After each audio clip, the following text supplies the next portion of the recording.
प्यारे विद्यार्थियों, आपका बहुत बहुत स्वागत है हमारे YouTube चैनल के ऊपर। हिंदी विषय में आज हम कक्षा 6ठी से 8वीं तक हमारा आज का विषय रहेगा संज्ञा। संज्ञा एक बहुत ही इम्पोर्टेंट विषय है और इसका जब बड़ा रूप होता है तो विभिन्न प्रतियोगिताओं के अंदर जो टेस्ट होते हैं उसके अंदर संज्ञा से प्रश्न पूछे जाते हैं, और जिसको यदि आप ध्यान से पढ़ लेंगे तो भविष्य में आपके ये बहुत काम आएगा। और ये मेरी गारंटी है कि आज मैं आपको जो संज्ञा कराऊंगा, भविष्य में आप कभी भी कुछ भी पूछेगा आपसे संज्ञा के बारे में, कोई भी प्रश्न आपका नहीं रहेगा, आपका पूरा क्लियर मैं आज कराऊंगा।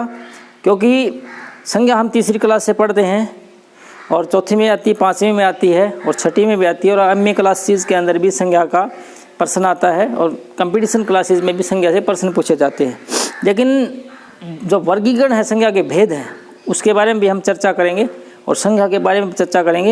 यदि आपको हमारी ये वीडियो पसंद आए तो हमारे चैनल को आप लाइक करें और वीडियो को शेयर करें, ताकि अधिक से अधिक जो विद्यार्थी हैं वो इसका लाभ उठा सकें।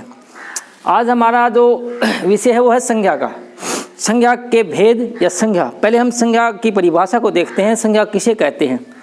संज्ञा किसी वस्तु, व्यक्ति, स्थान या भाव के नाम को संज्ञा कहते हैं। किसी वस्तु, व्यक्ति, स्थान, भाव के नाम को संज्ञा कहते हैं। देखो, आप बार बार ये अभ्यास करें, क्योंकि जब तक आपको याद नहीं होगा कि संज्ञा किसे कहते हैं, परिभाषा बहुत ज़रूरी है। परिभाषा जब तक याद नहीं होगी आपको तो वो आपको क्लियर नहीं होगी। इसलिए आप बार बार इसको जो है ना, या चाहे रट्टा लगाएं या समझें, परिभाषा तो आपको याद ही करनी पड़ेगी। किसी वस्तु, व्यक्ति, स्थान या भाव के नाम को संज्ञा कहते हैं। वस्तु, व्यक्ति, स्थान, भाव। आप जब भी खाली समय होता है तो आप संज्ञा के प्रश्न को वस्तु, व्यक्ति, स्थान, भाव, वस्तु, व्यक्ति, स्थान, भाव, वस्तु, व्यक्ति, स्थान, भाव, आप 2 दिन भी इसको बार बार रिपीट करेंगे, कुछ भी याद नहीं करना है, सिर्फ वस्तु, व्यक्ति, स्थान, भाव, वस्तु, व्यक्ति, स्थान, भाव के नाम को संज्ञा कहते हैं। अब आपने याद तो कर लिया कि संज्ञा किसे कहते हैं, किसी वस्तु, व्यक्ति, स्थान, भाव के नाम को संज्ञा कहते हैं। लेकिन संज्ञा आपको क्लियर नहीं हुआ। संज्ञा नया शब्द आपको लगता है पढ़ने वाले विद्यार्थियों को कि ये संज्ञा जो वर्ड है, संज्ञा जो शब्द आया है, ये कुछ नया सा है, तो संज्ञा भी क्लियर होनी चाहिए। अब संज्ञा क्लियर कैसे करेंगे आप कि कोई बच्चा पूछे जी संज्ञा, जब नया शब्द आ जाता है, जैसे आप कोई भी नया शब्द आता है तो उसके बारे में इच्छा होती है, ये संज्ञा है क्या? संज्ञा एक व्याकरणिक शब्द है जिसका अर्थ है नाम। नाम। जब बच्चा पैदा होता है तो क्या रखते हैं? उसका नाम रखते हैं। कोई नई चीज़ जब हम देखते हैं, कोई भी नई चीज़ देखते हैं, कहीं हम भी नई जगह जाते हैं, मार्केट में हम जाते हैं, तो अपने बड़े से हम पूछते हैं ये क्या है, तो उसका क्या पूछ रहे हैं हम? उसका हम नाम पूछते हैं। तो आप जैसे मेरे पास ये एक चौक है, आप लोगों ने देख रखा है चौक है, लेकिन यदि आपने ये नहीं देखा हो तो आप पूछेंगे कि ये क्या है। अब मैं तो बता दूंगा कि मैंने पहले सुना हुआ है कि ये चौक है, लेकिन सबसे पहले जिस भी व्यक्ति ने इस चौक का निर्माण किया, इसका आविष्कार किया, उस व्यक्ति ने इसका नाम रखा है। फिर दूसरे व्यक्ति को पता चला, तीसरे को चला, चौथे को चला। जो व्यक्ति जिस चीज़ का निर्माण करता है उसका वो नाम रखता है और वो नाम उसकी संज्ञा होती है।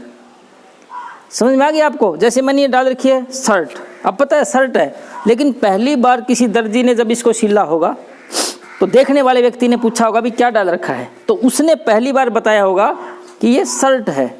उसी प्रकार जब बच्चा पैदा होता है तो पहली बार जब हम उसके घर में पैदा होता है तो उसका नाम रखते हैं, फिर पड़ोस वाले को पता चलता है कि ये नाम है। तो कोई भी चीज़ जब नई बनती है उसका हम नाम रखते हैं, या कोई भी चीज़ हम नई जब देखते हैं तो उसका हम नाम पूछते हैं, और नाम को ही संज्ञा कहते हैं। इस संसार में प्रत्येक वस्तु का, व्यक्ति का यानी आदमी का, और स्थान का और भाव का एक नाम होता है।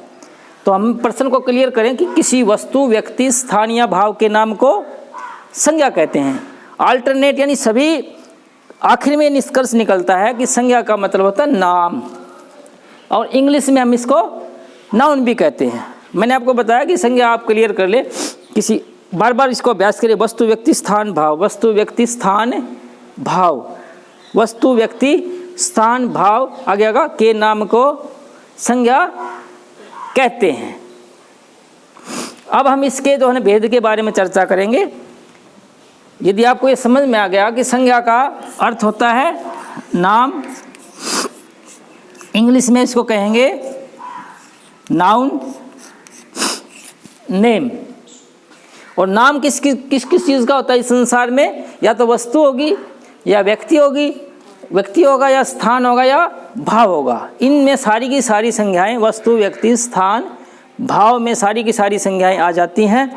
और आपको अब ये क्लियर भी हो गया होगा कि संज्ञा का मतलब होता है नाम। तो आगे हम इसके भेद करेंगे। इसके लिए आपको हमारे साथ बने रहना पड़ेगा। इसके भेद हम अभी करेंगे।